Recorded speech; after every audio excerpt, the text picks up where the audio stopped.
They let the people enjoy it for themselves. You start to take it in slowly. It wasn't forced to enjoy it all at one time. Every time you hit the block, there's a Starbucks somewhere. Yeah. Wow. Starbucks said, we successful down here, so we gonna be successful everywhere. Yeah, her voice got deep. 85. 85 Starbucks? 85. That's too much.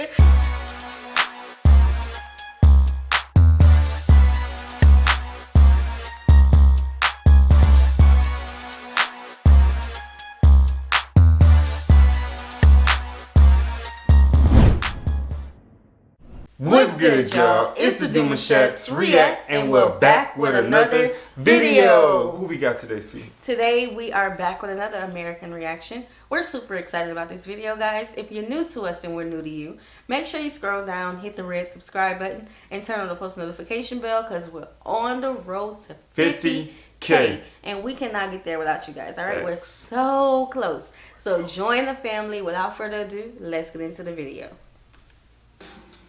Starbucks has coffee shops all over the world. Facts. There are more than 28,000 locations in 76 markets. That's a lot. From Shanghai to Guantanamo Bay. And in China, a new Starbucks location opens up every 15 hours. But there is one continent that seems uninterested. Does that in even the hype. sound realistic? I guess they going Every that 15 fast. hours. I don't know. Every 15 hours, a Starbucks is open. I know China's huge. China huge. Yeah. Yeah, but every 15 hours? Every 15 hours, around the clock. Man, so they're drinking Starbucks more than in America. Are they? Must be. Come on, every 15 hours, huh? That's a lot. Over the Seattle-based coffee chain. And that continent is Australia. It's proven to be one of the toughest markets in the world to break into. I like that mentality. So tough, in fact, that Starbucks closed more than 2/3 of its stores on the continent back in 2008. Wow. So what went so wrong with Starbucks in Australia? To answer that, let's go back to July of 2000, when Starbucks opened its first Australian shop in Sydney. From there, it expanded fast. By 2008, Starbucks had 87 stores across the continent. I think one of the problems for Starbucks, and it's true for a lot of businesses that have been successful in one country, is that they thought that their business model could just roll out to a different environment and there was no need for them to adjust. But that was the problem. It tried to grow the empire too fast. Starbucks rapidly opened up multiple locations instead of slowly integrating them into the Australian market. When they launched too rapidly and didn't give the Australian consumer an opportunity to really develop an appetite for the Starbucks brand. They also moved into regional areas, into outer suburbs of major cities. And so now, you gotta listen to what we're talking about here. We're really talking business here. Like, you can't, it's like having a baby that you're introducing to food. You can't make them bite too big of a bite too soon.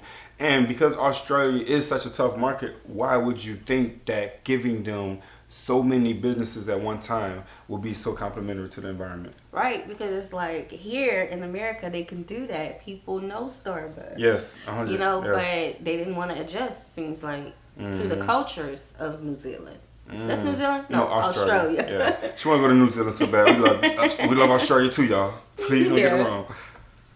For the Australian consumer, it was almost like it was too available for them. And so there wasn't this point of difference, this want, this need for Starbucks, and it wasn't an organic growth, which is what we very much saw in the US. In its first 7 years in Australia, Starbucks accumulated $105 million in losses. Jeez. By 2007, Starbucks Australia was hanging on by a thread, taking big loans from the US, totaling up to $54 million. In 2008, Starbucks announced it was shutting down 61 stores. That's dramatic. But of course, 2008 was a difficult time for businesses due to the financial crisis. Along with the Australia closures, Starbucks also closed 600 underperforming American stores. But even still, such a retreat in Australia was embarrassing for the brand. When you're shutting down 75 stores, for the Australian consumer, when they did leave the market, or at least a large number of their stores were shut down, they didn't really care. It's partly because Australians are spoiled for choice when it comes to coffee. Australia's coffee market is one of the biggest in the world. The industry is expected to hit more than $6 billion in total revenue in I'm sorry. Another thing they did mention, this is crazy though, because they say that US don't have that organic flow when it comes to coffee. They have all that stuff placed in it, so they already were skeptical whenever Starbucks started popping up. And it was like, I know this coffee not what it really is. It's not like down the street. It's not like how it is down the street at Harris or something like that. Yeah, so let us know like the brand, the coffee brand that you all like. Definitely. I would love to try it. And coffees even come in packs, right? So interesting. I'd love to try it. Yeah. 18.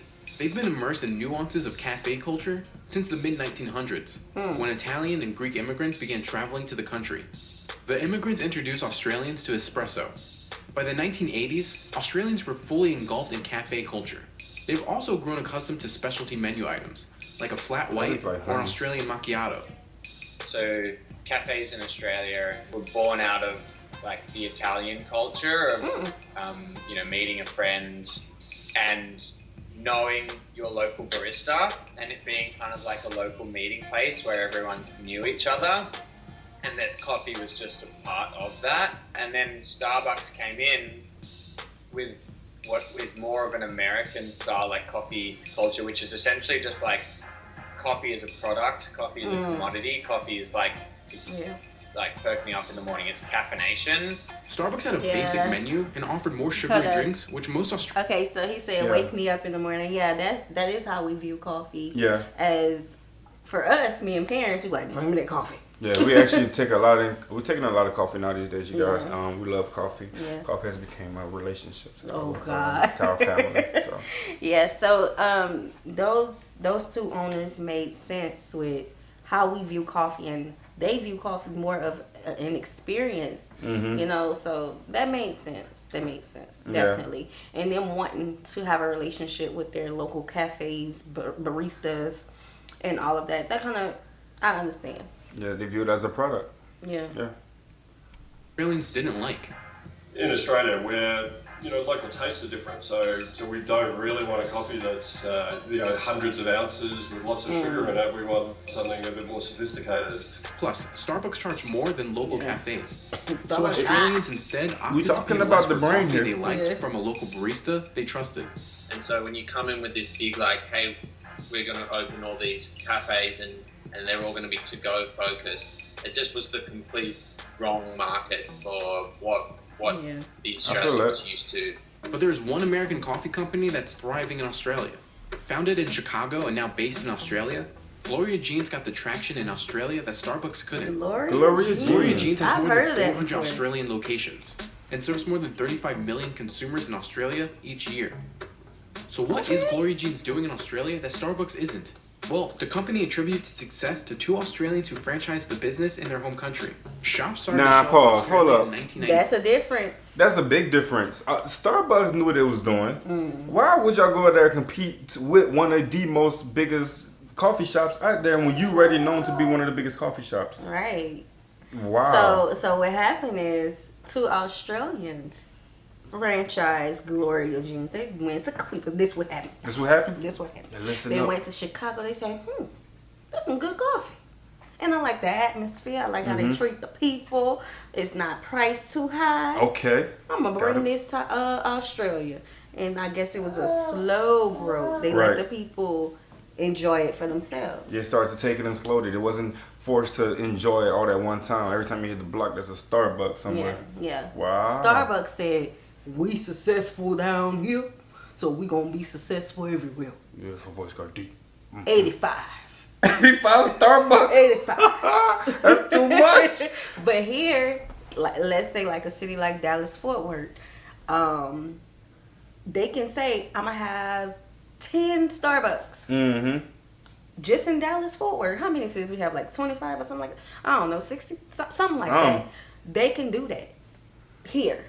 Because it's an American brand. And they do drop them by the load. They don't do one. Yeah, they don't do one at a time. They drop them by the load. And especially whenever they start building things around here, anywhere actually, we always be mindful of that. We be like, I wonder what they're building. And then if you wait like a few months or maybe weeks, you can be notice of what they building. They building another Starbucks. Yeah, look, they got one down here too. What they up to? 6. Fast forward to today, the company has a presence in every Australian state. I want to try Gloria's. Its menu. The chain offers a wide variety of espresso drinks and specialty coffee. Failing to adapt its menu to Australians' coffee culture proved to be a mistake for Starbucks. And the company faces another challenge later this year, Italy. Starbucks is opening its first store in Milan in late 2018. Home of the espresso, Italy is rich in cafe culture. But according to... Okay, so Italy and the Greeks brought coffee the coffee culture to Australia. Mm-hmm. America is trying to bring American coffee to Italy. Interesting. Let us know how that went, because that was in 2018, so let us know. That's fresh. I'm not going to make the same mistakes that it did in Australia. The company said that it would develop in Italy with humility and respect for its coffee culture. It announced it would be opening a roastery, which is not your average cafe. It gives customers a chance to see coffee beans roasted and processed before their eyes. I love so those. there's a chance We got that another one. They do that so slick. But Starbucks Wait, isn't man, even they have one in Seattle. But they don't do it in front of us. They have one in Seattle. Okay. Because that's where they created it at. Okay. So you want to go? You want me to take you? Mm-hmm. I'll take you. Thank you. I'll take you since he's a new coffee lover. Yeah. Australia either. Starbucks is staging a comeback on the continent. In 2014, Starbucks locations in Australia were purchased by the... But all I'm just trying to say is it's not. It's like they had that shift so they can be loved. You feel what I'm saying? Meanwhile, they dumping it all on us as if this is what you guys want. That's how y'all like it. Here it is. Y'all ain't gonna complain about it? Oh, here, give them some of this too. Well, What about- and they have one in Chicago, I think, like a roastery, whatever they just called it, where you can see the all roastery. of the stuff processed. But then So meanwhile, they're bringing it. but they processing it different. They cooking it different. They making it more likable. And yes, we do have our daughter with us. She's Yeah. one We of have our the children. top audience members who just do all type of chants in the background. Yeah, So if yeah. y'all hear, y'all met her before. She's been on the channel already. So Say hi, Say hi. Sienna. Starbucks told CNBC that since its sale to the Withers Group, the company learned a lot. So this time, it's taken a different approach to putting Starbucks on the continent. So if you just think about Australia's a big tourism destination, there's a lot of US and Chinese tourists. Starbucks have been very successful in China, and it makes a lot of sense for them to build out because there are people looking for something that's familiar to them. Now with 39 locations in Brisbane, Melbourne, the Gold Coast, and Sydney areas, this time it's not looking to appeal to Australians. But instead, the coffee giant hopes to be a familiar face for tourists visiting popular The vacation tourists. destinations in Australia. Australia's always been a high volume tourist market. The same thing in terms of international students at our universities, potential opportunities for them. And we're starting to see Starbucks enter into some large shopping malls here in Australia as well. Australia welcomed 9 million tourists from 2017 to 2018. And those That's a lot of international visitors spent more than $30 billion in 2017 alone. So tourists could possibly be the key to keeping the company afloat and preventing another downfall.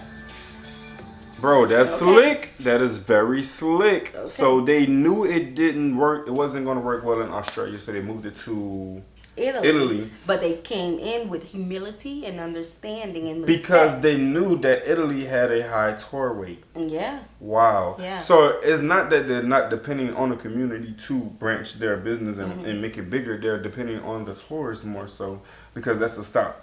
Yeah. But they went back to the drawing board. Mm-hmm. They found a way to go into the different countries. Mm-hmm. And so they say they're making a comeback in Australia. They I tried. love that they went back to appeal to the tourists and the international students and all that. Right. So I love that they went back to the drawing board. So Australia didn't necessarily take Starbucks from their own market. Well, they actually did by not going, but it wasn't one of those. Well, you know what I'm saying, we're gonna something bad happened to where we can't ever put it back. They can always Right. go back and try again. Right. It's just it they wasn't need like a- Walmart in They Germany. need a different approach, right? Like Yeah. Walmart. Yeah. Okay. Yeah. So they went back to the drawing board and they came back with a different approach. And you got to think about it, you guys. Again, this is like a big business move and a business conversation. So even though schooling out there is high and everything, and education is high and work is high, like they working a lot, but they're getting paid for it. You can't just focus on the work ethic to think that because they're working, they're gonna need to stay up. So let's give them Starbucks. They went Right. deeper into the whole mindset of Australia and try to come with an approach, but it didn't necessarily work. So they're trying it again. So you guys just think bigger than the aspect of what you think they may need it for. Right. It's actually Right. deeper than that. Right. So Right. that's different. Yeah. Well, I'm glad that they have some success and not Definitely, just yeah, total yeah. wipeout. Yeah. So, yeah. Germany, Walmart. You know I love my Walmart. But it happened. Go check the video out, y'all, and go get some education on what happened with Germany and Walmart. It was a good look. It was a very good look. Yeah. So like this video, subscribe, turn on the post notification bell. We have enabled our super thanks if you like to Yes. support the channel that way. Again, we have our P.O. box in the description box below. We'll see y'all soon. Peace.